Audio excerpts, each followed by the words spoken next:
रामधन अहिर के द्वार पर एक साधु आकर बोला, बच्चा तेरा कल्याण हो, कुछ साधु पर श्रद्धा कर। रामधन ने जाकर स्त्री से कहा, साधु द्वार पर आए हैं, उन्हें कुछ दे दे। स्त्री बर्तन मांज रही थी और इस घोर चिंता में मगन थी कि आज भोजन क्या बनेगा। घर में अनाज का एक दाना भी न था। चैत का महीना था, किंतु यहाँ दोपहर ही को अंधकार छा गया था। उपज सारी की सारी खलिहान से उठ गई।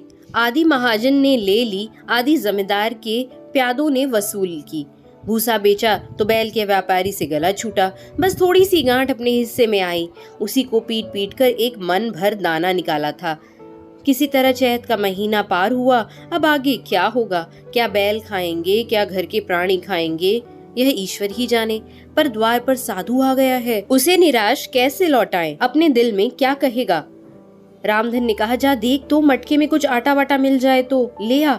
स्त्री ने कहा, मटके झाड़ पोंछ कर तो कल ही चूल्हा जला था, क्या उसमें बरकत होगी? तो मुझसे तो यह ना कहा जाएगा कि बाबा घर में कुछ नहीं है, किसी के घर से मांग ला। जिससे लिया उसे देने की नौबत नहीं आई, अब और किस मुंह से मांगूं? देवताओं के लिए कुछ आवे गो निकाला है ना, वही ला दे आऊं। देवताओं की पूजा कहाँ से होगी? देवता मांगने तो नहीं आते, समाई होगी करना, न समाई हो तो न करना। तब स्त्री ने कहा, अरे तो कुछ आवे गो भी पसेरी दो पसेरी है, बहुत होगा तो आधा सेर। इसके बाद क्या फिर कोई साधु ना आएगा? उसे तो जवाब देना ही पड़ेगा। रामधन ने इसका जवाब देते हुए कहा, यह बला तो टलेगी, फिर देखी जाएगी। जुझला उठी और एक छोटी सी हांडी उठा लाई, जिसमें मुश्किल से आधा सेर आटा था। वह गेहूं का आटा बड़े यत्न से देवताओं के लिए रखा हुआ था। रामधन कुछ देर खड़ा सोचता रहा, तब आटा एक कटोरे में रखकर बाहर आया और साधु की झोली में डाल दिया। महात्मा ने आटा लेकर कहा, बच्चा अब तो साधु आज यहीं रमेंगे, कुछ थोड़ी सी दाल दे तो साधु का भूख लग जाए। रामधन ने फिर आकर स्त्री से कहा, संयोग से दाल घर में थी।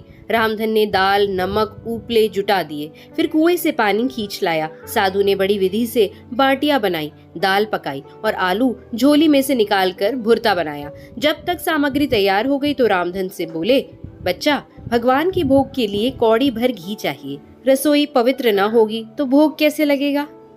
तब रामधन ने कहा, बाबा जी घी तो घर में ना होगा।